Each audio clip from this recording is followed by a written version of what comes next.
¿Qué tal? Muy buenas noches. Muchísimas gracias por estar con nosotros en este día y a esta hora, en este primer seminario de una serie de seminarios que iremos dando, eh, pues en todo este contexto de- del resurgimiento tan importante que después de la pandemia ha tenido la medicina tradicional y complementaria, que bueno, aunque ya tiene varias décadas, por lo menos en el mundo occidental, que está creciendo el tema, en nuestra opinión, este, este periodo de pandemia cambió mucho la visión de muchas personas acerca de lo que son las terapias alternativas, la medicina tradicional y complementaria. Y bueno, vamos a hacer una serie de seminarios en las próximas semanas que van a ir tocando diversos temas. Este es un seminario introductorio del tema, pero vamos a ir tocando temas sobre paradigmas, sobre el rompimiento con el tema cartesiano de la relación mente-cuerpo, sobre aspectos socioeconómicos también. La próxima semana hablaremos sobre la influencia del capitalismo en la medicina, este, y así una serie de temas que consideramos importantes desde la filosofía, desde la sociología, desde la economía, desde la medicina misma, para irle dando forma a este fenómeno que está ocurriendo hoy en día a nivel mundial. Y también en el marco de todas las organizaciones que estamos participando, no solamente a nivel nacional, sino a nivel mundial, en todo este movimiento que ha surgido de esta pandemia. Algunos la llaman plandemia, ¿verdad? También. Entonces, hoy vamos a platicar sobre la medicina tradicional y complementaria y su papel en este siglo, lo que está ocurriendo ahora.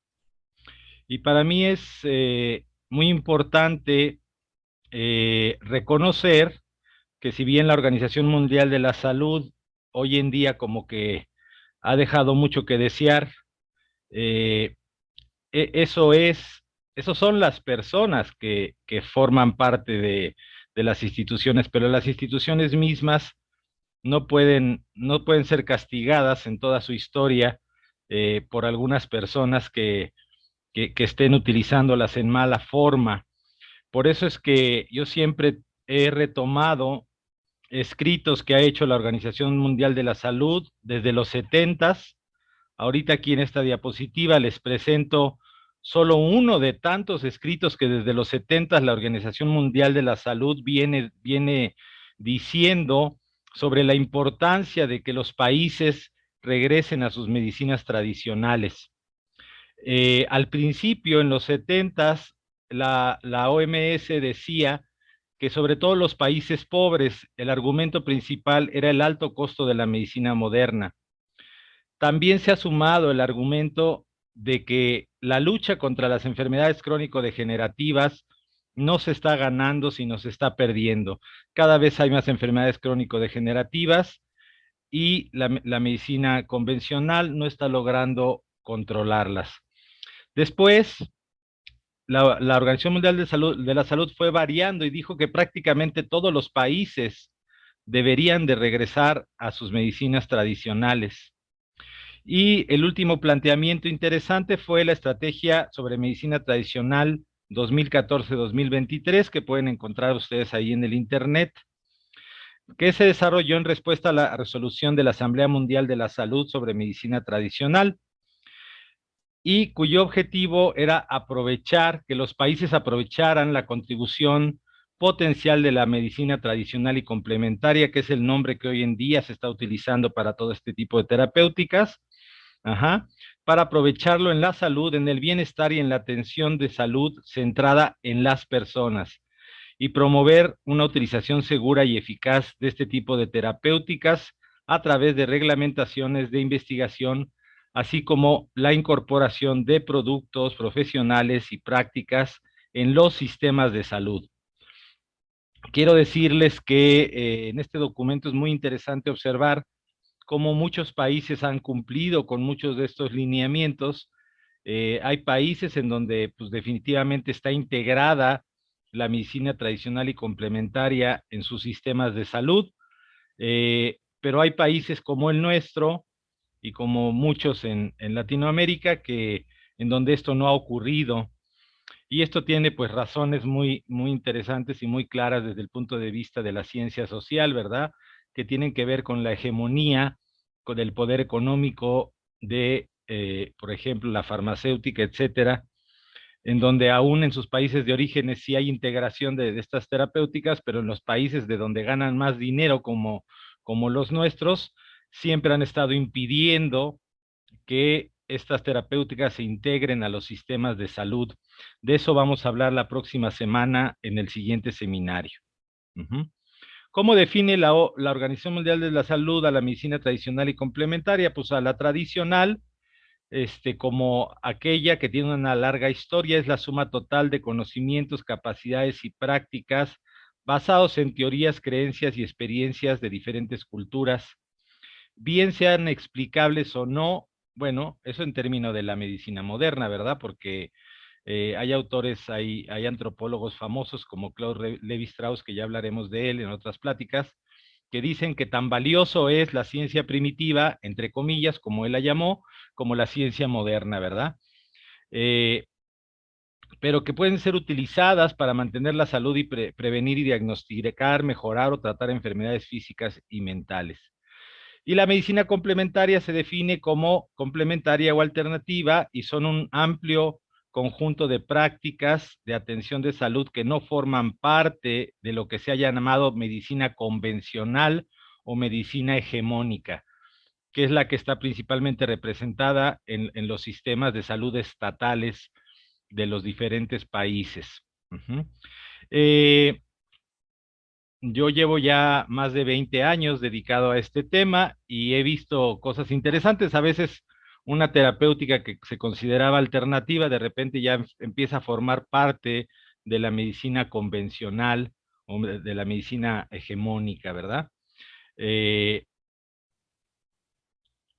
y bueno, esta estrategia que la OMS planteó ya desde hace muchas décadas tenía como objetivos básicos, pues uno político, que era integrar la medicina tradicional y complementaria a los sistemas de salud mediante el desarrollo de políticas y programas nacionales sobre estas terapéuticas, el objetivo de mantener una seguridad, eficacia y calidad, promoviendo seguridad, eficacia, calidad mediante la ampliación de conocimientos y el asesoramiento sobre normas reglamentarias y garantías de calidad. Ustedes saben que en el mundo el tema de la calidad pues tiene muchos años en muchos aspectos, no solamente en el sanitario, y es algo importante porque asegura que el paciente finalmente sea bien tratado. El tema del acceso, mejorar la disponibilidad y asequibilidad de la medicina tradicional, especialmente para las personas pobres. Eh, Su uso racional, promover el uso terapéutico racional de la medicina tradicional entre profesionales y usuarios. Eh, Miren, el listado, la última vez que vi un listado, por ejemplo, de terapéuticas de este tipo, pues, ¿qué les puedo decir? Hay más de 600. En realidad, todas ellas están en un nivel diferente de práctica y en un nivel diferente de conocimiento o de estudio científico acerca de ellas. Pero una de las clasificaciones que más me gusta es la que está propuesta por el Centro Nacional de Medicina Alternativa y Complementaria de Estados Unidos, que es que las divide en 5 específicamente. La primera son los sistemas alternativos a la práctica médica. ¿A qué se refiere este tipo de terapéuticas? Son aquellas que son medicinas completas como tal, es decir, que tienen bases teóricas, que tienen una explicación de la enfermedad, es decir, de la etiología, de la causa de la enfermedad, que tienen métodos de diagnóstico y que tienen todo un armamento de métodos terapéuticos para tratar las enfermedades. Es decir, que podrían existir o existieron mucho antes de la medicina llamada moderna. Eh, Después vienen las que se llaman intervenciones corporomentales. Se refiere a todas estas prácticas que utilizan técnicas mente-cuerpo, digamos, técnicas de meditación, de imaginería, de relajación, etcétera, para poder cambiar constantes fisiológicas del cuerpo. En esto los anglosajones son líderes. Por ejemplo, en Harvard hay todo un piso de un hospital en donde se dedican a atender pacientes, por ejemplo, con enfermedades cardiovasculares a través de este tipo de técnicas que van desde lo muy espiritual, como podrían ser técnicas de meditación trascendental, etcétera, hasta lo muy técnico, que podrían ser conectarte a un aparato de biofeedback y enseñarte a relajarte para bajar tu presión arterial, por ejemplo. Todas las que llamamos terapias basadas en la biología, bueno, pues desde ahí puedes hablar de la herbolaria. Recientemente estamos mucho con el tema de la apiterapia, ¿verdad? Todas aquellas que utilizan elementos biológicos para curar, pero que no son en sí mismo una medicina completa, como en el primer caso, sino son un recurso terapéutico que, que puede ser utilizado eh, bajo cualquier contexto teórico para tratar una enfermedad. Tal es el caso, por ejemplo, de las terapias bioxidativas, como la ozonoterapia, que utiliza un elemento pues más que biológico químico, que es una molécula de 3 átomos que tiene efectos maravillosos en el cuerpo humano. Después están los métodos basados en la manipulación corporal. Yo siempre he dicho que el masaje es uno de los primeros recursos terapéuticos de la humanidad. ¿Por qué? Porque inclusive los mismos animales lo utilizan. Todos hemos visto a un perrito lamerse, ¿verdad? Sobarse una herida. Es algo natural en muchas especies hacer este tipo de cosas. Entonces, los métodos basados en la manipulación corporal son desde el masaje, que tiene miles de años de existir, hasta técnicas más modernas de manipulación, como podrían ser la osteopatía, la quiropráctica, eh, que tienen como objetivo, pues también, la curación o el tratamiento de algunas enfermedades. Y por último están las llamadas terapias energéticas, aquellas que rondan en el camino de entre lo científico y lo esotérico, ¿verdad? Pero que los que hemos vivido eh, el contacto con estas terapéuticas son sumamente importantes. Unas de las que más se han extendido en el mundo, por ejemplo, son el Reiki, ¿verdad? Pero hay muchas de estas terapias llamadas energéticas. Eh, ¿Qué definiciones se le han dado a estas terapéuticas? Bueno, Eisenberg en el 92 publica un artículo que es fundamental en el New England Journal of Medicine, en donde él demuestra que 1 de cada 3 norteamericanos utilizaban este tipo de terapéuticas, a pesar de que no le decían a sus médicos que las utilizaban, pero también demostró que gastaban la misma cantidad de dinero en el primer nivel de atención que en la medicina convencional. Él fue el que le llamó medicina convencional ortodoxa, científica o hegemónica a la que llamamos medicina moderna, y no convencional a todas estas otras terapéuticas. También se le ha llamado medicina alternativa, pero ese término normalmente implicaba que utilizaras o una u otra. Después apareció el término complementario, en donde decía que este tipo de terapéuticas complementaban el tratamiento de la medicina hegemónica, y a nuestra manera de ver, el término más adecuado hoy en día que debemos de utilizar es el término de medicina integrativa, que es donde todas las visiones de cómo tratar la enfermedad se pueden conjuntar en un paciente para el beneficio de su salud. Tal es el caso de poder tener un paciente en el consultorio, estarle poniendo sonoterapia, estarle poniendo sueroterapia, acupuntura, pero también, ¿por qué no? A lo mejor recetándole un antibiótico si es que tiene una infección que requiere un antibiótico. Esto es verdaderamente el concepto de la medicina integrativa. ¿Por qué es relevante la medicina integrativa? Y bueno, sé que hay gente de otros países en esta plática. Me tengo que remitir a algunos temas de mi país, pero creo que no somos indiferentes, no tenemos grandes diferencias por lo que hemos platicado. El primer nivel de atención, acuérdense ustedes, por favor, que la salud normalmente está definida en tres niveles, que es la atención primaria, que es la medicina general, la medicina familiar. Después la atención secundaria, el segundo nivel de atención, en donde están las especialidades troncales, que es la ginecobstetricia, la medicina interna, la pediatría y la cirugía. Y luego está el tercer nivel de atención, donde están las subespecialidades, los neurólogos, los cardiólogos, etcétera. Eh, Se supone, en teoría, para los especialistas en salud pública, que esto debería ser una pirámide en donde el 80% de la atención debería ser llevada a nivel del primer nivel de atención. La realidad es que estamos viviendo una crisis impresionante en el primer nivel de atención, varias décadas de intentos de ir desgastando los sistemas públicos de salud para poderlos privatizar han llevado a que el primer nivel de atención esté perdiendo una importante fuerza desde términos económicos porque no se ha invertido lo que se debe de invertir.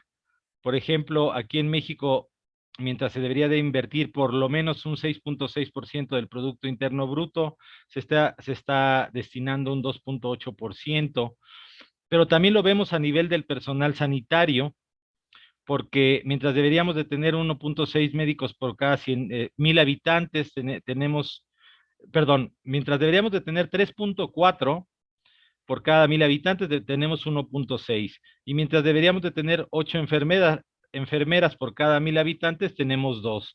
Es decir, la falta de personal sanitario también es un problema gravísimo, la falta de inversión.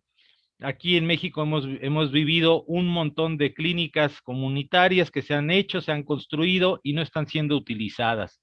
Sirvieron para que el político en turno se pusiera la medallita, pero en realidad, en la práctica real, si va 3 horas a la semana un médico a atender es mucho. Entonces esas comunidades pues quedan sin atención de este tipo, ¿verdad? Aunque desde luego, por lo menos en nuestro país, pues la medicina tradicional siempre ha jugado un papel importante desde antes de la invasión española y sigue jugando un papel muy importante, aunque de una manera más, ¿cómo podemos decir? Eh, Más fuera de la legalidad en términos de lo que la legalidad hoy en día plantea en las leyes de nuestro país. Y eso es parte de lo que vamos a platicar el día de hoy. Eh, para abrir un poquito el tema de la visión paradigmática, de la cual vamos a dedicar varias sesiones, eh, Thomas Kuhn en 1970 publica su libro de la estructura de las revoluciones científicas.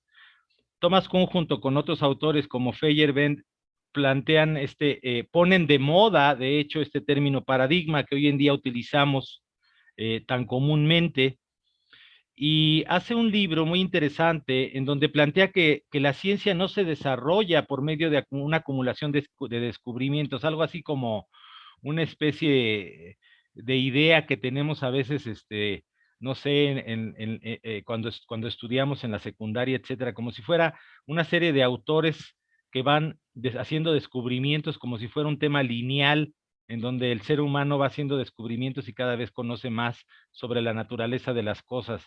No, en realidad, Thomas Kuhn, filósofo y sociólogo de la ciencia, plantea que existen lo que llamamos paradigmas, que son formas de ver la realidad en la ciencia, en donde se plantea eh, esta forma de verla y, y le da pie a una comunidad científica a desarrollarse. Puede ser una teoría, puede ser un hallazgo, un descubrimiento. Por ejemplo, la teoría infecciosa, cuando descubrimos que existían las bacterias, los virus y todo eso, pues dio todo lugar a lo que llamamos la teoría infecciosa de la enfermedad.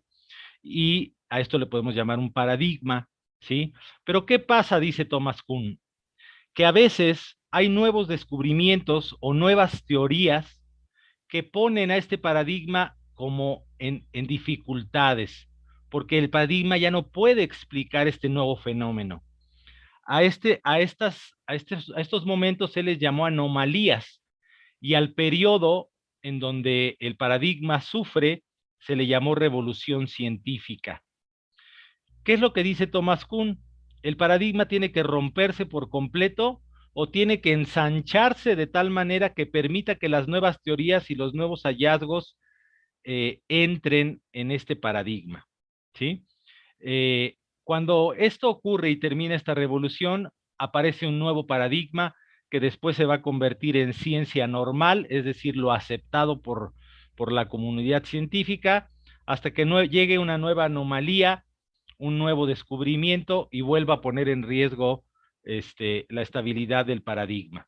Esto es fundamental porque en la medicina no solamente existen diferentes paradigmas para entender la enfermedad o para entender la salud, sino que han convivido por miles de años. Aquel que diga que la teoría de Kuhn no es adaptable a la medicina está totalmente equivocado, porque hoy en día convivimos con diferentes paradigmas, por ejemplo, el vitalismo de la homeopatía, ¿verdad? Eh, obviamente la medicina moderna, convivimos con versiones del entendimiento de la salud enfermedad de las medicinas tradicionales de todo el mundo, y así convivimos con diferentes paradigmas de lo que es la salud y la enfermedad. Y sería muy interesante que fuera este siglo, el siglo en donde todos estos paradigmas pudieran entrar en uno solo y pudiéramos tener una actitud de mayor tolerancia hacia las diferentes formas de observar la salud y la enfermedad. Aquí ahorita estaba buscando la diapositiva, pero no la tengo, pero les platico siempre a mis alumnos y a todos de un cuento hindú del siglo IV, que es muy importante para entender esto. Y es un cuento en donde dicen que había tres monjes ciegos que no sabían lo que era un elefante. A uno lo pusieron en la pata, a otro en la trompa y a otro en la cola. Después se los llevaron y les preguntaron qué es un elefante. Uno de ellos dijo que un elefante era como el tronco de un árbol, otro dijo que era como una serpiente, otro dijo que era como una cuerda, como una liana. ¿Quién tenía la razón? Los tres. ¿Por qué?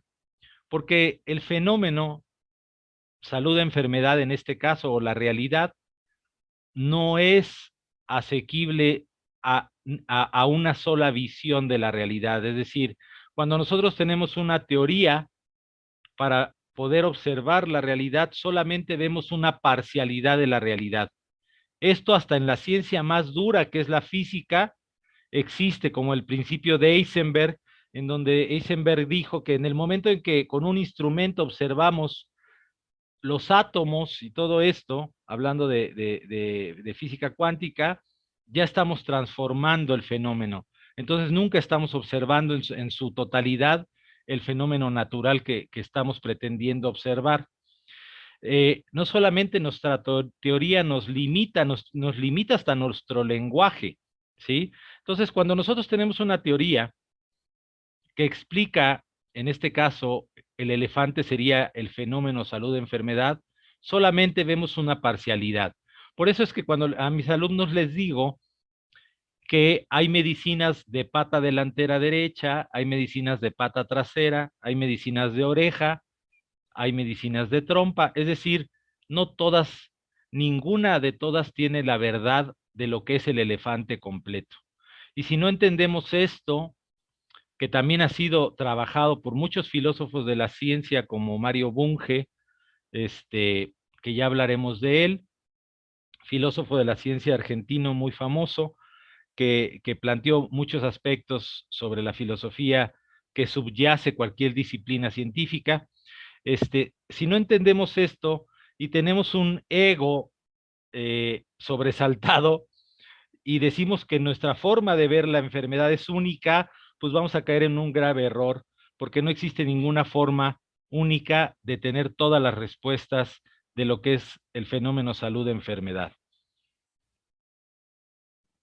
Eh, quiero que sepan que estos temas tienen décadas trabajándose.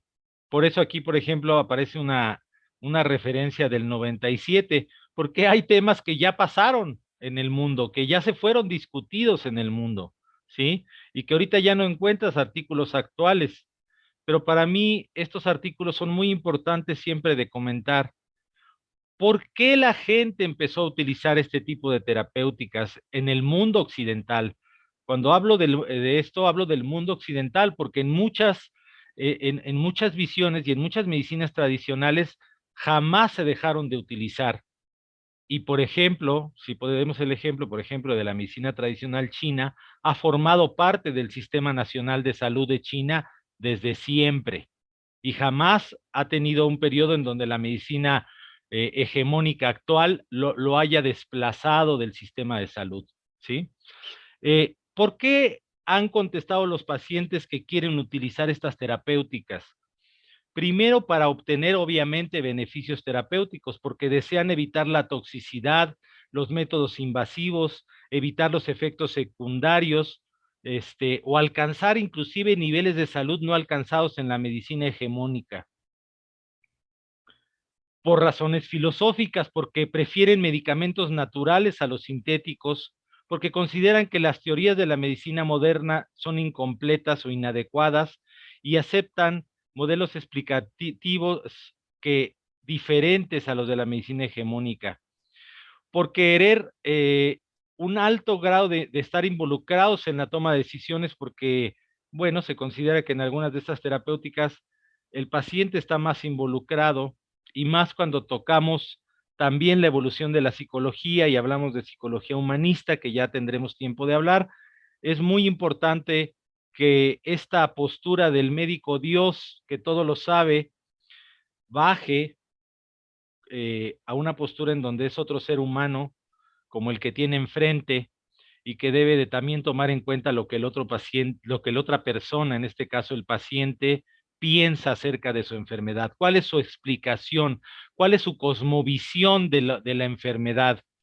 Si no la tomamos en cuenta, vamos a caer en lo que sucede muchísimo, que es, por ejemplo, la no utilización de los medicamentos, el no seguimiento de las recomendaciones. ¿Por qué? Porque no hicimos un contrato, es decir, un trato con el paciente, una integración de visiones para poder hacer un trato con él y que pudiera entender por qué le estamos pidiendo que haga estos cambios en su dieta, que haga estos cambios en sus hábitos emocionales, en sus hábitos diarios de alimentación, etcétera. Esto es lo que ocurre cuando la postura del médico es una postura de superioridad y no una postura en donde es un ser humano igual que el que tiene enfrente y que tiene que tener una postura de aceptar lo que el otro cree acerca de la salud y de la enfermedad y de por qué se originó la enfermedad en él, ¿sí? Porque la gente ha estado insatisfecha con la actitud de los practicantes de la medicina hegemónica. Bueno, aquí en México, y pienso que en muchos países ocurre algo similar. Eh, Va uno a veces a algún servicio de atención pública y a veces el médico ni siquiera le ve a la cara, ¿verdad? ¿Qué tiene? No, pues me duele el estómago, omeprazol, el siguiente, y etcétera. Porque el tratamiento de la medicina hegemónica ha sido decepcionante, o porque la persona forma parte de una etnia o de una cultura que de por sí ya tiene medicina tradicional y su cosmovisión y su concepto de la salud y la enfermedad es diferente de esta persona llamada médico que tiene enfrente. Y entonces, pues, nos los hemos encontrado mucho últimamente en muchas de las jornadas de salud que estamos haciendo aquí en el país, en donde nos dice la gente, es que yo no le creo a los medicamentos alópatas, yo no me los tomo, aunque me los den, y yo prefiero irme aquí con el médico tradicional y a que me haga una limpia, una curación, porque yo creo más en eso. Ahí está la importancia de que ese paciente que tenemos enfrente tiene una cosmovisión, ¿verdad? Tiene una forma de ver la realidad, tiene una concepción de su enfermedad y debe de ser tomada en cuenta para poder llegar a hacer un buen clic con él y que para que él pueda, tanto nosotros entenderlo, como ellos entendernos a nosotros y llegar a un trato que lleve a un buen tratamiento de esa enfermedad. Eh, Aquí en un artículo del 2006 sobre la razón de uso en mujeres, quiero ser claro, esto es un artículo anglosajón, tenemos la desgracia de tener muy poca investigación en nuestros países latinoamericanos acerca de este fenómeno. Les platico que alguna vez di una ponencia en el Colegio de Salud Pública y todo el mundo se emocionó mucho y dijeron, oye, ve con la doctora fulanita para que es muy importante que agreguemos unas preguntas en la encuesta nacional de salud. Quiero decirles que Estados Unidos y Canadá, por ejemplo, ya tienen desde hace varios años en su encuesta nacional de salud preguntas relacionadas a este tipo de terapéuticas y ellos miden perfectamente el fenómeno que está ocurriendo en su país. Aquí no ocurre así y entonces tenemos muy pocos datos, aunque intuimos desde luego que inclusive utilizamos más estas terapéuticas que en estos países. Pero bueno, en este artículo dice que entre las mujeres blancas las creencias personales son más importantes para utilizar este tipo de terapéuticas, que en las mexicoamericanas el costo es una razón fundamental y que en las africanas, mexicanas y chinas los amigos, las redes sociales son aspectos importantes que las hacen tomar la decisión de utilizar este tipo de terapéuticas.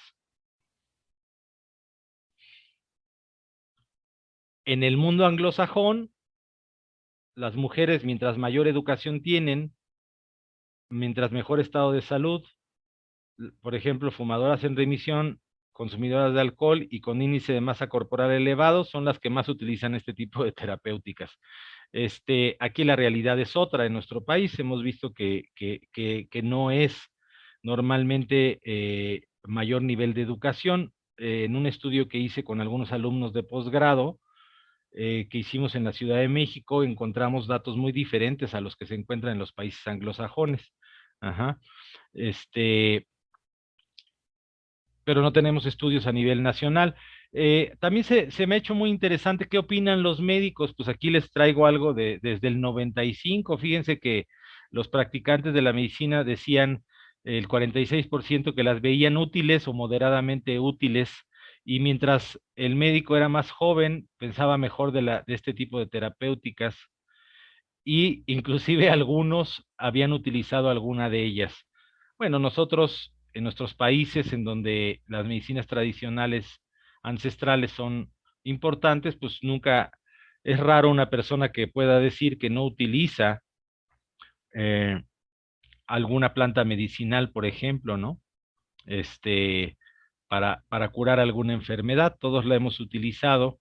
Y por ejemplo, en este país, la homeopatía tiene una tradición ya prácticamente de más de un siglo, fue incorporada en el porfiriato, en el sistema de salud, y forma parte del sistema de salud, aunque ha sido atacada tremendamente ya desde hace varias décadas, ¿verdad? Bueno, aquí busqué otro artículo recientemente, lo que encontré más cercano fue del 2008, en donde interrogaron a practicantes de medicina primaria, a profesionales de la medicina tradicional y complementaria, para ver aspectos de cómo estaba siendo utilizada o qué pensaban acerca de la medicina tradicional y complementaria. Y lo que es bien interesante del artículo es que la mayoría piensa que se debe de recibir este tipo de terapéuticas en los entornos de atención primaria, ¿sí? Este, y que piensa la gente que los médicos de primera atención deben derivar inclusive a sus pacientes a tratamientos de medicina tradicional y complementaria en un entorno de atención primaria integrativo, integrador, ¿sí? Esto es muy interesante porque ya el pensamiento está cambiando acerca de todas estas terapéuticas. Ujú. También es importante comentar que ya desde hace varias décadas se empezaron a crear organismos a nivel de muchos gobiernos para el estudio de estas terapéuticas y se empezaron a crear cátedras en diferentes escuelas para el estudio de estas terapéuticas. Por ejemplo, En Estados Unidos primero se creó una oficina, hoy existe un centro nacional dentro de los institutos nacionales de salud dedicado a la investigación de estas terapéuticas, en donde se invierten varios millones de dólares en la investigación. Esto sucede en muchos países también, y también muchas universidades han ido integrando cátedras relacionadas a este tipo de terapéuticas o carreras. eh, yo les puedo decir que, por ejemplo, hay países en donde hay cientos de universidades que ofrecen diferentes estudios acerca de todas estas diferentes terapéuticas, y que en países como el nuestro, el bloqueo que ha habido en la Secretaría de Salud para que se desarrollen estas terapéuticas ha impedido que haya una gran cantidad de instituciones de educación que formen a la gente en este tipo de terapéuticas, ¿sí?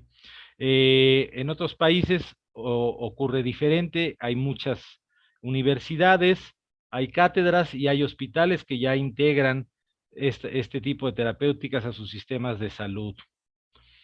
Eh, con respecto a la medicina tradicional, y voy a referirme muy específicamente a la medicina tradicional de los pueblos originarios.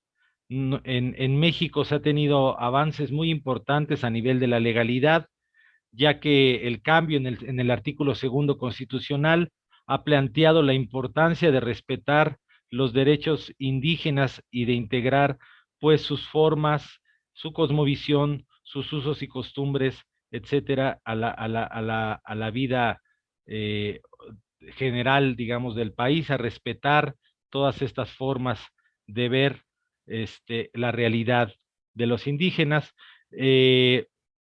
fortalecer sus economías locales, mejorar sus condiciones de vida, eh, tener una capacitación mayor a nivel medio superior, desarrollar programas educativos que tengan coherencia con su herencia cultural. Todo esto está en el segundo constitucional. Digamos que está muy bonito ahí, ¿verdad? Pero todavía no hay leyes secundarias que especifiquen mucho más claramente de qué estamos hablando. Todavía es un camino por recorrer en nuestro país, pero es muy importante revisar estos contextos legales. Por ejemplo, aquí en el tercer apartado, asegurar el acceso efectivo a los servicios de salud mediante la ampliación de la cobertura del sistema nacional, aprovechando debidamente la medicina tradicional, así como apoyar la nutrición de los indígenas mediante programas de alimentación, etcétera, etcétera. Todo esto suena muy bien en la ley, en la realidad no ha sido del todo llevado a cabo esto. Esperamos que esto vaya cambiando con los años. Y aquí hay un factor sumamente importante. Una vez nuestro señor presidente dijo que faltaban 200,000 médicos en nuestro país para poder dar atención sanitaria.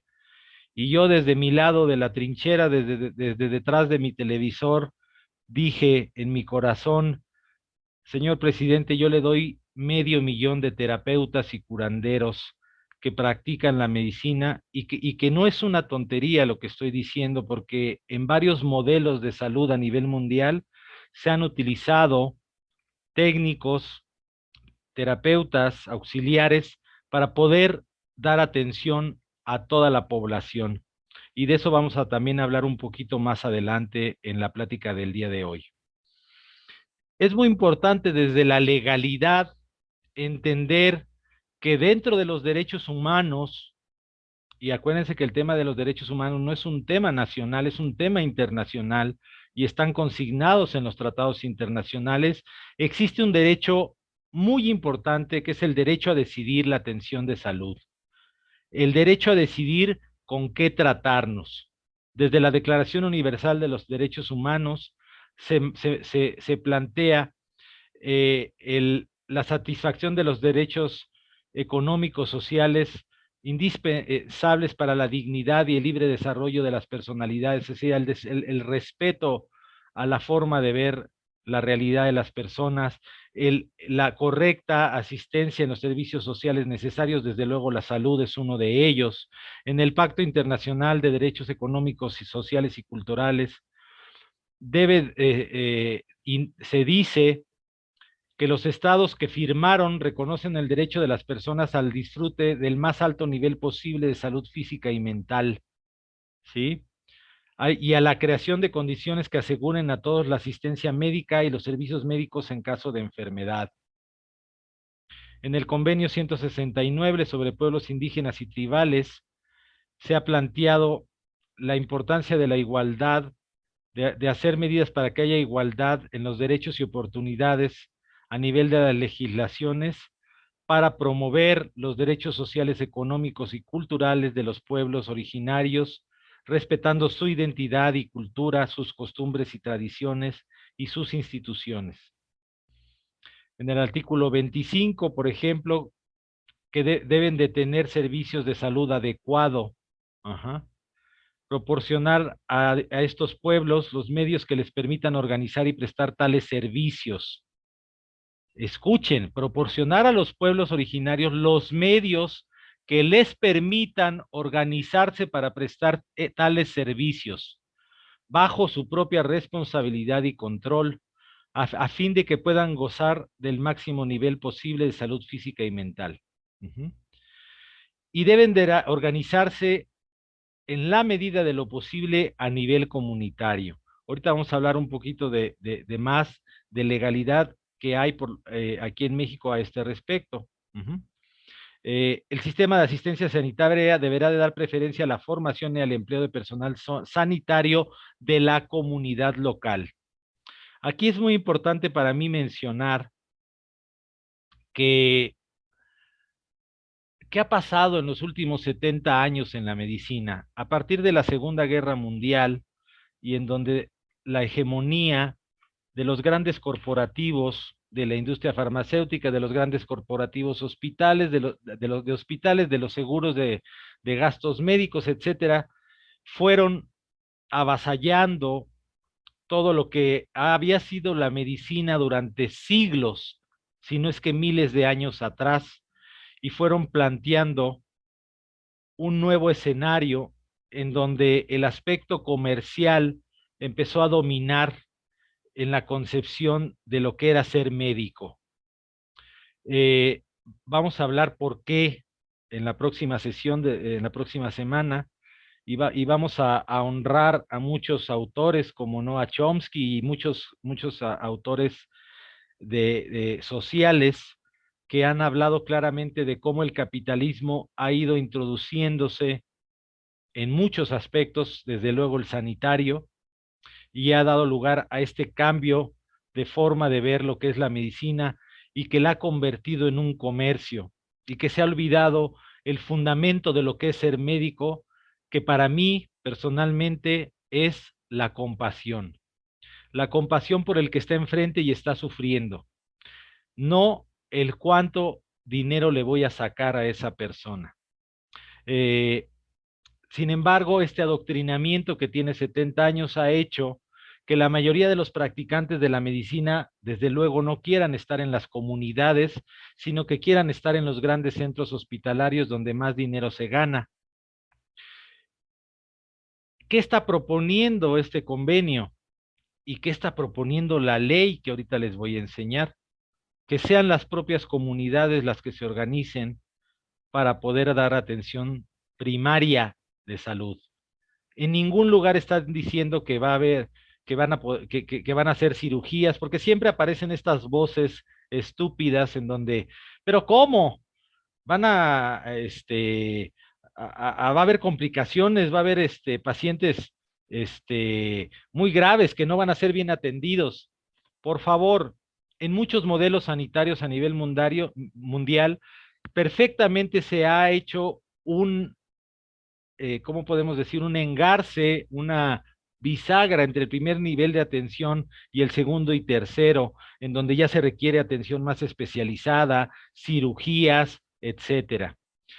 El artículo 58 de la Ley General de Salud de la República Mexicana dice en su tercer párrafo que en las comunidades se pueden incorporar como auxiliares voluntarios las personas de la comunidad para realizar a tareas simples de atención médica y asistencia social y operar servicios de salud bajo la dirección y control de autoridades correspondientes.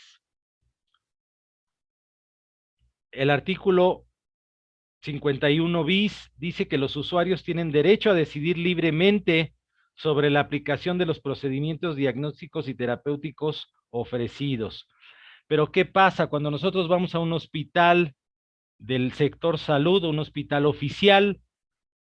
Pues como siempre les digo, no nos ofrecen tamales de chile, de dulce y de mole, solo de chile. Es decir, este derecho a decidir no se lleva en la práctica porque no tenemos otra opción más que la medicina alópata, la medicina hegemónica. No nos dan otra opción más que en algunas honrosas excepciones, pero no es algo que domine en forma general en el sistema de salud del país. Fue muy importante a principios de este sexenio, estamos hablando de fracción reformada en el Diario Oficial de la Federación en el 2018, en lo que llamamos Ley Orgánica de la Administración Pública Federal, que para los que son abogados está en la pirámide de Kelsen arriba de las leyes generales, porque comandan a cada Secretaría de Estado, o en algunos países le llamamos ministerios, ¿verdad? Le ordenan a cada secretaría qué es lo que debe de hacer. Y en el artículo 39, en su segundo párrafo, se comanda a la Secretaría de Salud crear y administrar establecimientos de salud, de asistencia pública, de medicina tradicional y complementaria, así como la formación de recursos humanos en salud, priorizando su movilidad y accesibilidad. Es decir, ya es una orden que la Secretaría de Salud tenga que promover este tipo de establecimientos. También en nuestro país se creó una Carta de Derechos de los Pacientes que fue firmada no solamente por la Secretaría de Salud, sino por muchas instituciones, en donde dice que el ser humano tiene derecho a decidir libremente sobre su atención. Nada más que volvemos a repetir, caemos en el engaño de que no tienes opciones, solo tienes una. Y ahí es donde las cosas no funcionan bien. También tenemos algunos referentes no vinculantes, como decimos en derecho, es decir, que no obligan al Estado porque no son tratados internacionales que hayan sido ratificados en el caso de México por el Senado mexicano, pero que por lo menos sirven como un referente importante. Por ejemplo, la ley marco en materia de medicina tradicional ha insistido que los ministerios de salud deben de establecer mecanismos para sustentar la estructura normativa y operativa para la innovación y desarrollo de las medicinas tradicionales y complementarias. En nuestro propio programa nacional actual de pueblos indígenas 2018-2024, se plantea que es muy importante revitalizar las culturas, lenguas, valores, saberes, tecnologías, etcétera, de los pueblos indígenas y afroamericanos y su consolidación en instituciones culturales, artísticas, deportivas, etcétera.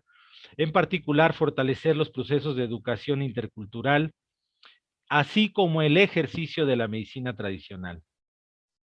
Luego, en este mismo plan, viene aquí en un punto, fomentar la medicina tradicional indígena y promover su articulación con el sistema de salud pública, así como su reconocimiento.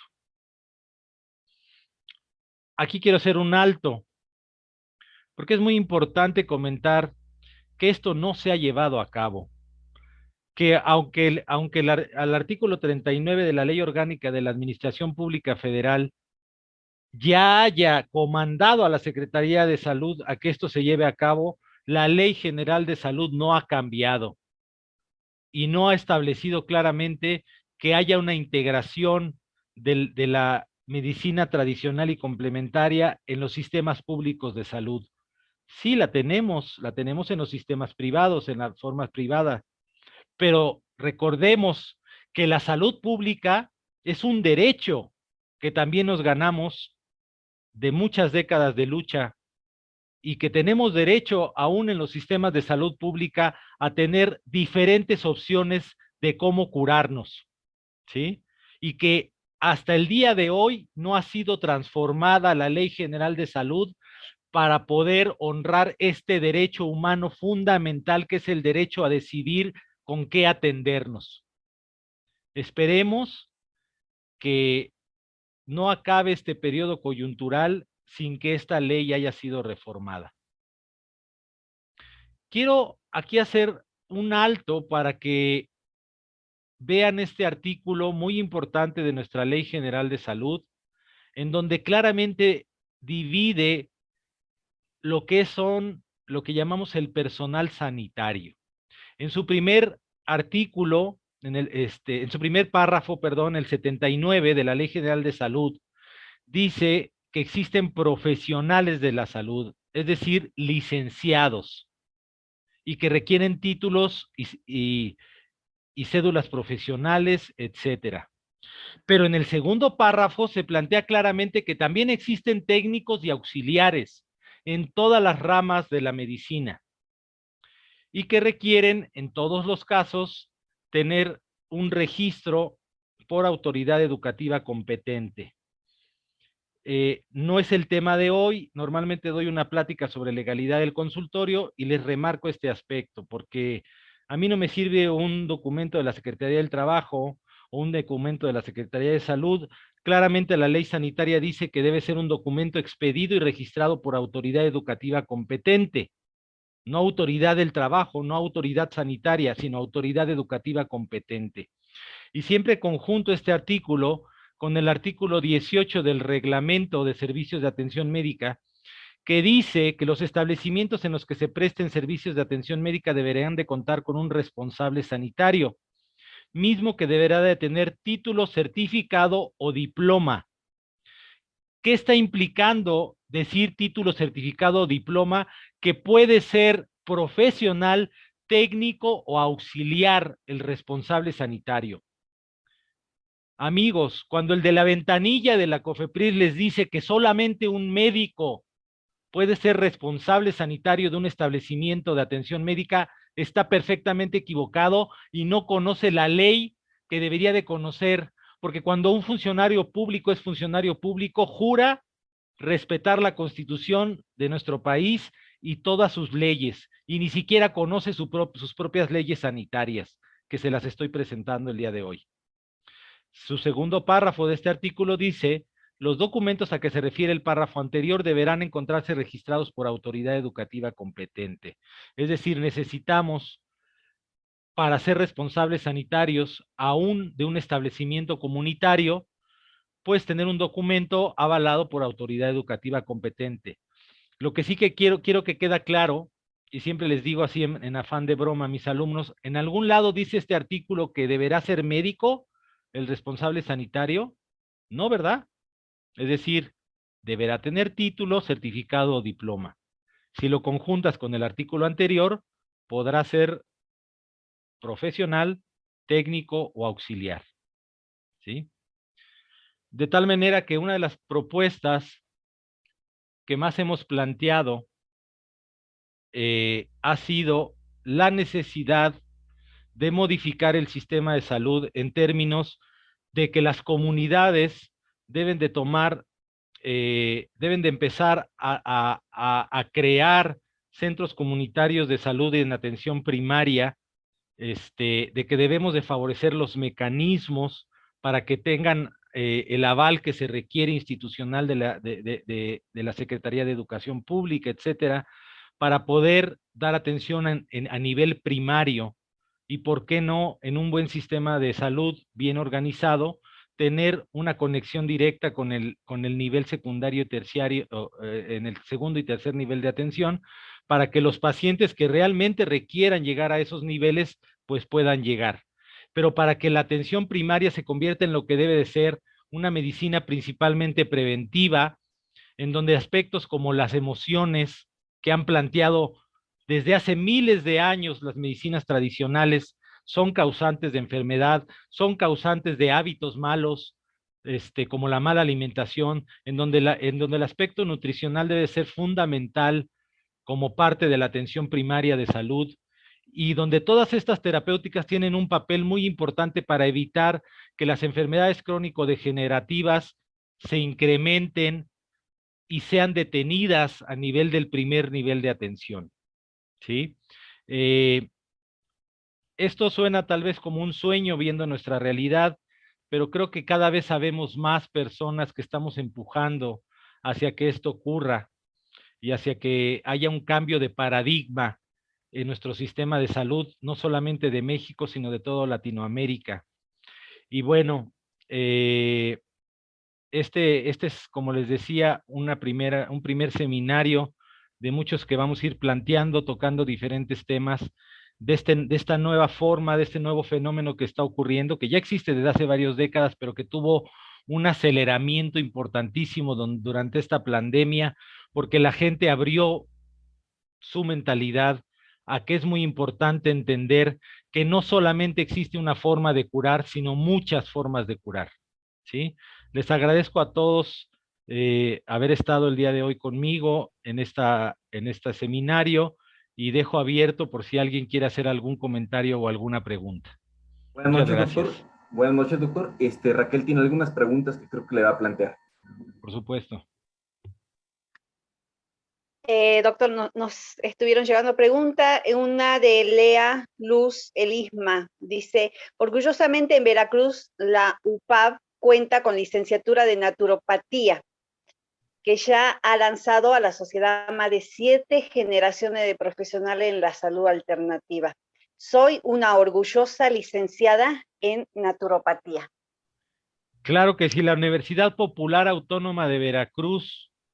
Y mando un gran saludo al doctor Ome Tochtli Méndez, que es amigo mío, y que ha impulsado la naturopatía allá en Veracruz. Claro que sí, no es el único caso en México, ya existen algunas universidades a nivel del estado que han promovido este tipo de carreras, como la UPAP, lo cual es buenísimo, pero que todavía sigue siendo muy poco para, si nos comparamos a nivel de población, en donde, por ejemplo, los mexicanos, no sé, Emiliano, cuántos seamos actualmente, tú que tienes más las cifras, pero bueno, somos como 130 millones de personas o no sé cuántos, Ciento treinta y son siete muy millones pocas las seiscientos cincuenta universidades que hay mil. hoy en día para todo esto, ¿verdad?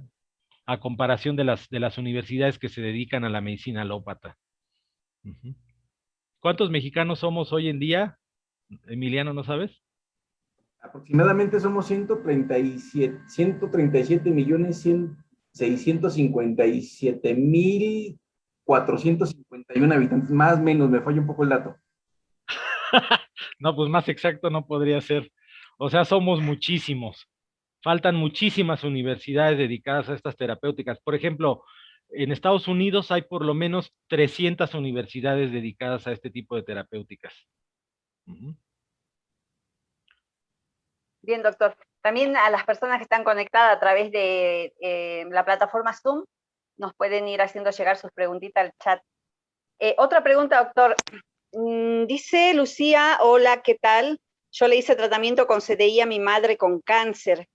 En 15 suero más tomas de CDI. Hoy está curada. También compré una IV antiparasitario irlandés, un producto fabuloso que disolvió todos los problemas que tenía en los órganos. Es muy potente. Y quien lo vendió no lo tenía antes, porque no entraba a Argentina. El CDI y el CDS jugó, y así como otras terapias bioxidativas, los que me conocen saben que soy más fanático del ozono, pero todas estas terapias bioxidativas jugaron un papel fundamental durante esta pandemia, porque eh, tienen acciones farmacológicas donde destruyen a los virus y mucha gente fue salvada durante esta pandemia, a pesar de que algunas de estas terapéuticas, en especial las que dio la compañera de ejemplo, han sido prohibidas en muchos de nuestros países y a pesar de eso, pues sabemos que mucha gente las utilizó y gracias a esto salvó a muchas personas de la muerte de este virus que nos mandaron y que, bueno, que nos pegó duramente a toda la sociedad del mundo. Sí. No es la Bien, única bien, terapia doctor. bioxidativa, ¿eh? Que quede claro, está la ozonoterapia, está la terapia la peroxidación, está la utilización de dosis masivas de vitamina C. Estas entran dentro de la clasificación de las que llamamos terapias bioxidativas. Sí, Raquel, adelante. Bien. Doctor, ¿qué pasa si no tengo estudios y mi herencia me ha dado el conocimiento? Existen formas por lo menos en el sistema de educación mexicano, existen dos líneas fundamentales, lo que llamamos educación formal, que es estudiar primaria, secundaria, preparatoria y licenciatura, y la educación no formal, que es la educación basada en competencias, en donde uno puede obtener por el conocimiento que ha adquirido en su vida, en el trabajo, porque su papá le enseñó un oficio, etcétera, puede conseguir un certificado oficial de la Secretaría de Educación para poder ejercer una actividad, en este caso una actividad sanitaria. Nosotros participamos en la creación de un comité dentro de este sistema, precisamente para pueblos originarios, para poder certificar a las personas en algunas de estas actividades sanitarias de la medicina tradicional mexicana. Pero también existen en otro tipo de terapéuticas no tradicionales esta forma de darles un documento oficial a las personas, ¿sí? Entonces, esa sería la contestación para la compañera. Bien, doctor, llegan saludos. Saludo, doctor, de la Red de Apiterapia y Salud Integral de México. Estamos con usted. También Gustavo Medina y salud desde Tolica, doctor Francisco y equipo. Magnífica información. Muchas gracias por compartir. Es de gran utilidad. Otra pregunta, doctor. ¿Qué requisito en sí refiere la COFEPRIS para otorgar un permiso a los terapeutas? Bueno, no es que, a ver, ahí tenemos que aclarar que hay dos temas. La mayoría de las terapéuticas solamente requieren lo que llamamos un aviso de funcionamiento. Sin embargo, el artículo 355 de la Ley General de Salud plantea que hay algunas terapéuticas que sí requieren una licencia sanitaria. Sobre todo son aquellas relacionadas a la utilización de tejidos, células y órganos. Por ejemplo, la utilización de células madre, la utilización de plasma rico en plaquetas, etcétera, sí requieren lo que llamamos una licencia sanitaria. Pero todas las demás solamente requieren un aviso de funcionamiento. Desde luego, eso no implica que si te viene a visitar la COFEPRIS, no puedas caer en problemas porque tienes que cumplir con la normatividad. Y parte de la normatividad que les enseñé el día de hoy, que no era el tema del día, pero que ya lo veremos en alguna otra plática, es tener un documento oficial que esté registrado con autoridad educativa competente y que puedas, y que avale que tú sabes la terapéutica que estás ofreciendo. Pero eso es lo que yo llamo la etapa A, porque de ahí tienes que ver un montón de temas regulatorios. Aquí está mi amigo Juan Pedro Herranz, que es un especialista en el tema, toda una serie de temas regulatorios en el consultorio para que no incurras en una falla administrativa, ¿no? Entonces, lo primero que siempre les digo es, tienes que tener un documento que avale legalmente lo que estudiaste, ya seas auxiliar, ya seas técnico o ya seas profesional de la salud. ¿Sí? Bien, doctor. Otra pregunta. Buenas noches, soy de Chile. Tengo a mi papá de 90 años con diabetes mellitus. Toma 2 Metformina. Sí, metformina, bien, al día por muchos años. Ahora le dieron insulina 6 unidades para empezar. ¿Cómo? ¿Cómo se podría empezar a tomarse de ese? ¿O por su edad ya no puede hacer este tratamiento? Sí, las terapias bioxidativas bien utilizadas son muy buenas. El CDS para enfermedades crónico-degenerativas no está del todo muy bien estudiado. Yo le recomendaría más otro tipo de terapias bioxidativas como la ozonoterapia, que sí claramente han demostrado que bajan los niveles de azúcar y que disminuyen, hay muchísimos artículos que disminuyen el daño celular a nivel orgánico, en los pacientes con diabetes. También hay muchos recursos de diferentes terapéuticas biológicas como la sueroterapia, en el caso de la cocarboxilasa, o la utilización de los biopéptidos. Desde luego la herbolaria y los nutracéuticos han jugado un papel importante también en la diabetes. Es decir, hay varios recursos terapéuticos en esta medicina que han ayudado mucho a los pacientes diabéticos a mejorar su calidad de vida, y en ocasiones, ya en un enfermo que lleva muchos años es difícil llevarlo a la normalidad, pero cuando los agarramos, por ejemplo, en estos casos un diabético tipo 2, en los inicios de su enfermedad, logramos inclusive llevarlo a tener niveles normales de glucosa, ¿no? Pero en estos casos podríamos llegar inclusive a disminuir la dosis de medicamentos con varias de estas terapéuticas. Ujú. Bien, doctor. Otra pregunta de Prieto Víctor, dice, excelente exposición y gracias. Sí, la abeja contribuyó con el noro, polio y apitoxina. Sí, la apiterapia, con la cual por aquí tenemos compañeros de apiterapia y todo eso, ha sido para mí una gran sorpresa porque cuando apenas la empecé a conocer y busqué en las bases de datos científicas de medicina, pues me di cuenta que hay un vasto conocimiento acerca de la utilización de los productos derivados de la abeja como métodos terapéuticos. Es una de las grandes terapias alternativas que vienen empujando para ofrecerle al ser humano otra nueva forma de curar. Bien, doctor, ¿qué tipo de consulta da la licenciatura en naturopatía?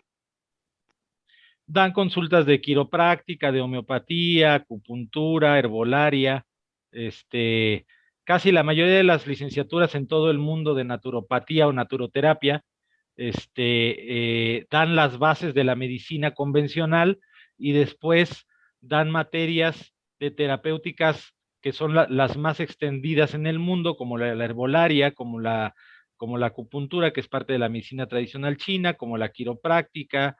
La nutrición es fundamental, ¿verdad? Porque en un modelo de salud alternativo, la nutrición juega un papel fundamental y les da estos elementos a los estudiantes para que, y desde luego también el entendimiento de la farmacología, ¿verdad? Porque los pacientes llegan con fármacos, ¿verdad? Entonces, les dan todos estos recursos terapéuticos para que tengan diferentes opciones para poder tratar la enfermedad de los pacientes. Bien, doctor, dicen que cada cuánto se van a transmitir se transmiten estas conferencias. Los miércoles a las 8 de la noche vamos a tratar, si no hay algún otro tema importante como que nos quite el tiempo, vamos a tratar de que sea casi todos los miércoles a las 8 y les vamos a ir avisando los temas. Yo sé que para otros países como Argentina, creo que ya es muy noche, ¿verdad? O algo así. Pero pues es que esta hora como que ya estamos más tranquilos para poder dar este tipo de seminarios. Vamos a tratar de mantener este horario y dar este tipo de seminarios. Ujú. El Bien, siguiente va a doctor. ser, el siguiente va a ser sobre la hegemonía a través del capitalismo de la medicina convencional. Voy a basar todo esto en literatura que demuestra desde las ciencias sociales que son motivos económicos, sociales o socioeconómicos los que han hecho que la medicina sea tomada por estos, por intereses particulares de la industria a lo largo de las últimas décadas. Ese va a ser el tema de la próxima semana. Uh-huh. Bien, doctor, están todos invitados. Víctor Prieto, excelente exposición. Y nosotros en Bolivia, los apiterapeutas, aplicamos en la pandemia el propóleo, la apitoxina y los productos apícolas y la medicina tradicional.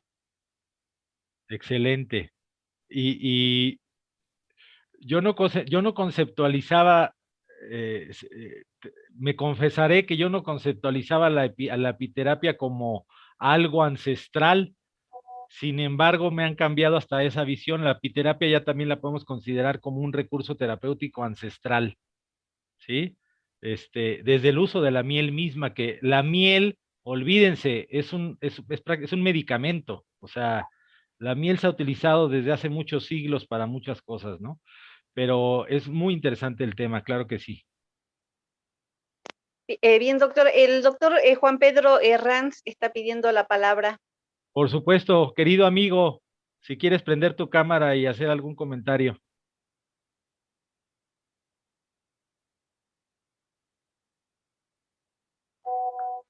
Perdón, te estaba haciendo unas preguntas, siempre ya no tiene sentido haberlas hecho. Pero bueno, me encantó, creo que esto hay que seguir, insistiendo, hay que irlo desmenuzando, hay que irlo especializando en cada una de sus partes, porque es todo un concepto integral, y al hablar de integralidad habla de diferentes enfoques y perspectivas que la nutren. Me parece muy bien lo que comentas y lo que referiste en toda tu conferencia. Te felicito. Y bueno, es muy importante entonces generar esa conciencia de la medicina hegemónica alopática, porque no se tiene conciencia en nuestros países sobre ello. Hemos estado 2 años con esa hegemonía, tanto que estuvimos en esa falta de conciencia, que dejamos morir a nuestros pacientes. Murieron muchos latinoamericanos por no haber ejercido una medicina naturópata adecuada, que teníamos la solución del dióxido de cloro, la ozonoterapia y otras alternativas creativas, y no se hizo nada. Nos quedamos impávidos, nos quedamos estáticos, viendo cómo se iban todos al matadero. O sea, primero el paracetamol, ¿no? El signo para aliviar la temperatura, y si empezabas a tener falta de oxigenación y te sentías falta de aire, entrabas al hospital, eso sí, llegabas al hospital, y después te entregaban en una cajita a los familiares tus cenizas. Esta es la representación simbólica que el pueblo en toda Latinoamérica vio de este coronavirus. Y vio todo esto, es el resultante y simbólicamente de este proceso hegemónico que no tuvo un cambio, que no tuvo la capacidad de cambiar y adaptarse a una circunstancia difícil. Y yo diría que tiene una responsabilidad muy, muy grande. Y hoy en día creo que debemos, como tú mismo señalas, cambiar ese sistema de atención médica en toda Latinoamérica, porque esto prácticamente es México hacia abajo, ¿eh? Todos estamos en la misma tesitura. Hay cambios en que algunos pueblos son más tolerantes, otros menos tolerantes, otros dictatoriales, otros con la bota, otros con sombrerazos, hay diferentes tonalidades en todo latinoamericano, pero la realidad es que tenemos que entrarle al tema, porque es un tema que nos afecta a nosotros y a nuestras familias, ¿no? Pero además no nos damos cuenta que somos una fuerza importante de manos, de ejercicio, de trabajo importante, que tiene un fondo altruista, tiene un fondo voluntario, tiene un fondo de ayuda, pero que pues lo debemos de ir, como tú lo comentaste, irlo articulando para certificarlo y para que realmente pueda sacar provecho tanto los naturópatas como los pacientes de todas estas alternativas que les van a provocar un bienestar importante a su familia, ¿no? Entonces, ¿cómo integrar todas estas modalidades médicas en un grupo hegemónico que lleva todo un siglo fuertemente armado? Y no podemos dejar pensar que entonces Hernán Cortés tenía razón cuando le dijo a los reyes católicos que los curanderos eran mejores médicos que los europeos. ¿Y por qué no hemos tomado esas palabras, no? Del conquistador que nos dijo, se dio cuenta de la importancia del ejercicio de la medicina dentro de toda Mesoamérica, ¿no? Entonces, hemos tenido ceguera del taller, miopía, hemos tenido falta ha estado presente más, lo que tú ahorita vas a ver en los próximos seminarios, la comercialización, las utilidades, la farmacopea antes de otra cosa, y los intereses que en ella se componen, ¿no? Entonces, terriblemente hemos vivido estos 2 años el rompimiento y la pudredumbre que tiene el propio sistema interno de los gobiernos a nivel mundial, y debemos de esto rescatar un buen sistema de atención médica para que nos ayude a preservar nuestras vidas y de nuestros seres queridos.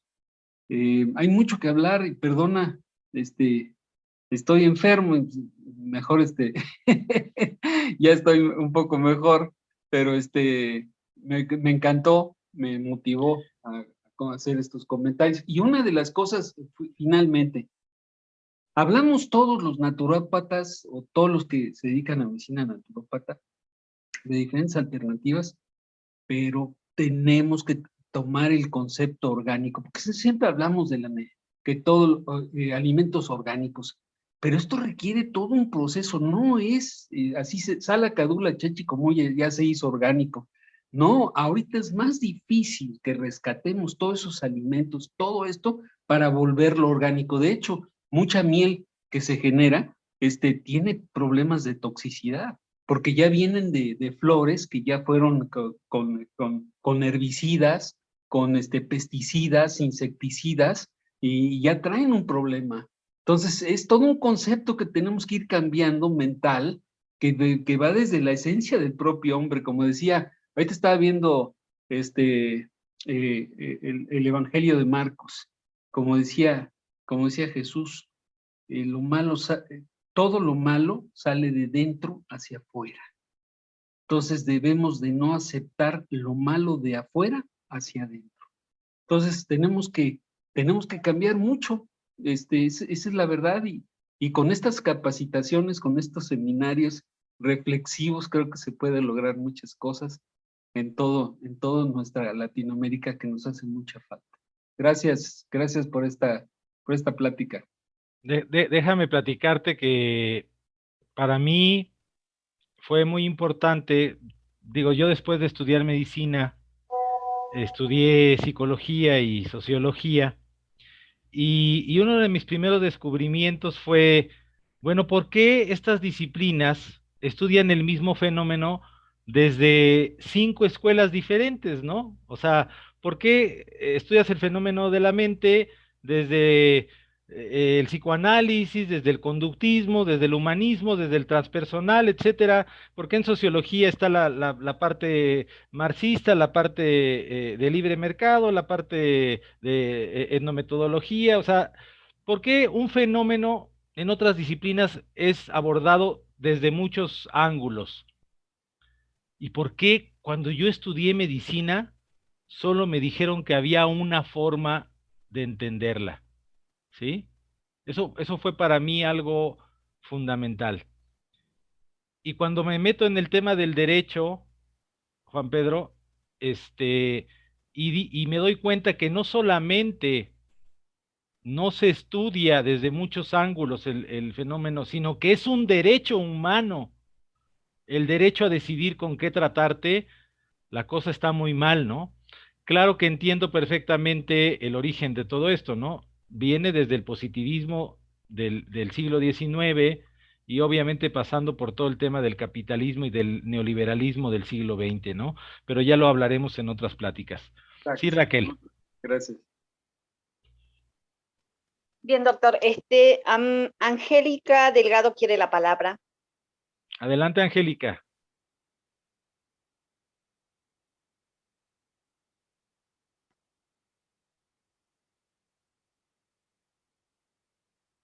Mientras se prepara Angélica, le voy leyendo otra pregunta, Doc. Sí. ¿Qué tengo que hacer? ¿A dónde puedo acudir para regularizar legalmente mi actividad como apiterapeuta? Bueno, estamos trabajando precisamente con gente de la red de apiterapia, con el tema del conocer, con ahí Emiliano les puede dar más más datos ahí en Copalmech, de todo lo que se está trabajando para la legalización de la utilización de la apiterapia. Angélica, no sé si ya hayas abierto tu micrófono.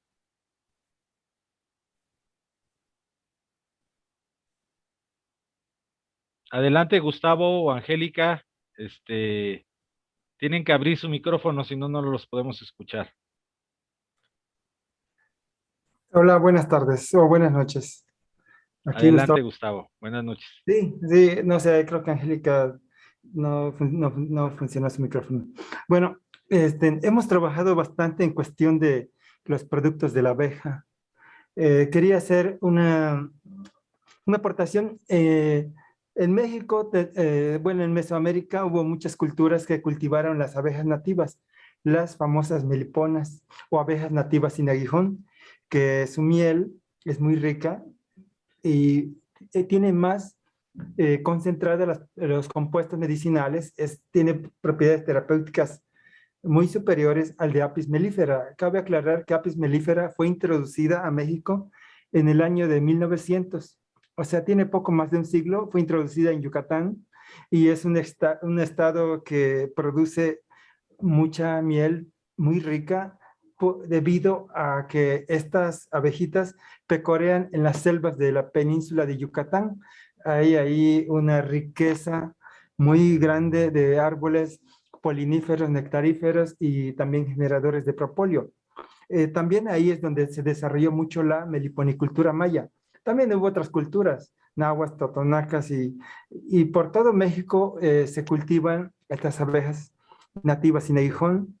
Este tema de abejas meliponas me ha permitido hacer una investigación desde su cultivo, el uso de las propiedades medicinales de la miel, del propóleo, de la cera. He podido llevar este trabajo a otros países, ha sido bien acogido el uso de las abejas nativas, sobre todo porque llevé ahí ese conocimiento de que nosotros cultivamos, tenemos una tradición milenaria y también cultivamos, pudimos ayudar. Hay una fundación que se llama Melipona Maya, en la cual estuvimos haciendo apoyo ahí para capacitar a meliponicultores. Elaboramos un manual para producción de abejas con el método tecnificado y también utilizando el método ancestral, que es en unos troncos.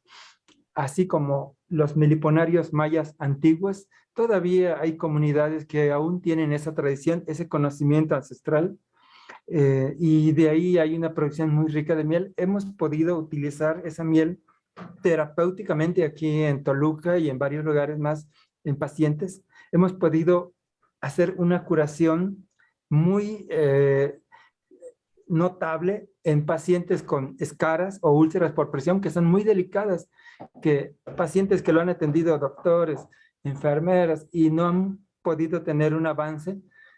Cuando ya están bien complicados, vienen con nosotros, hemos podido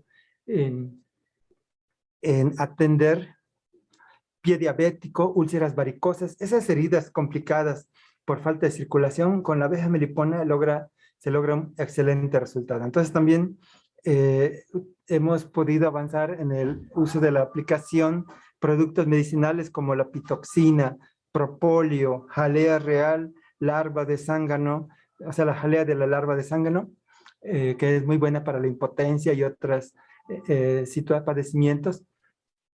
También miel, sus propiedades antioxidantes, su aporte de enzimas, de vitaminas, de minerales y sus propiedades nutritivas para fortalecer sistema inmunológico, todos los tejidos. Bueno, es una maravilla la aplicación.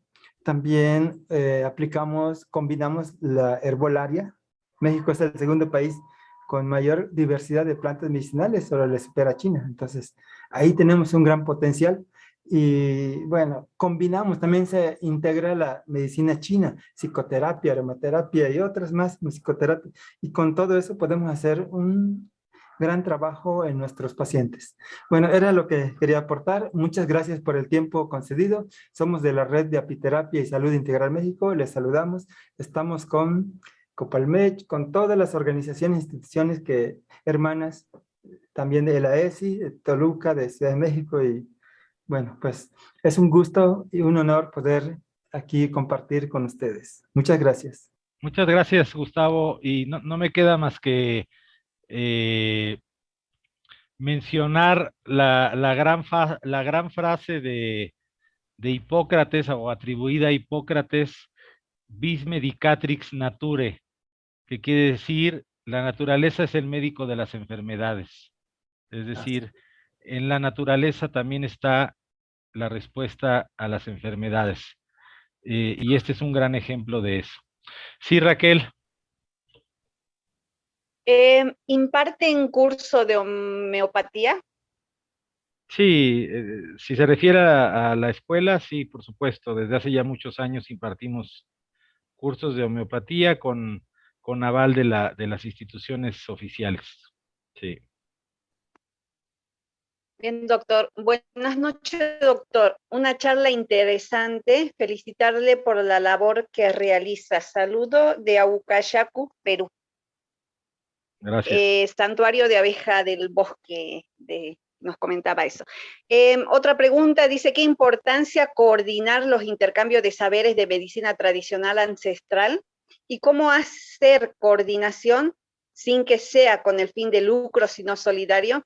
La apicultura ecológica y orgánica se diferencia ver a la abeja como apoyo al apicultor. Claro.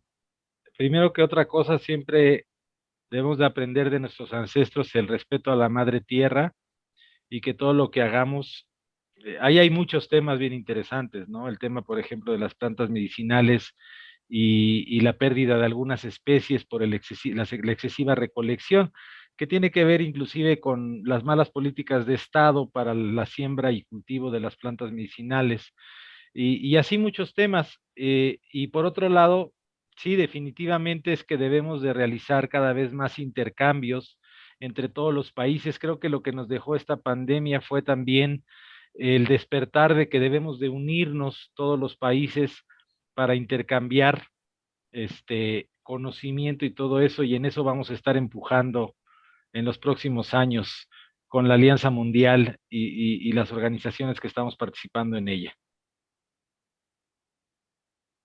Así es, doctor. No más pregunta por acá. Muy bien. Déjame ver si en el chat de aquí hay algo. Ok. Mm, ok. Hubo mucho tema de abejas hoy. Todos, ahorita me voy a echar mi leche con un poquito de miel, para dormir. Pues les agradezco muchísimo a todos, habernos acompañado el día de hoy en este primer seminario de varios que vamos a ir dando, con la Alianza Mundial y con todas las organizaciones, en alianza, que estamos buscando una mejor manera de tratar a nuestros pacientes, un respeto sobre los derechos humanos de los pacientes y un nuevo cambio de paradigma en la forma de ver a la salud y a la enfermedad. Muchísimas gracias a todos por haberme escuchado el día de hoy, y y pues nos vemos la próxima semana, eh, a la misma hora, el mismo día. Muchísimas gracias. ¿Mm? Gracias, doctor. Muy buenas noches. Gracias. Muchas gracias.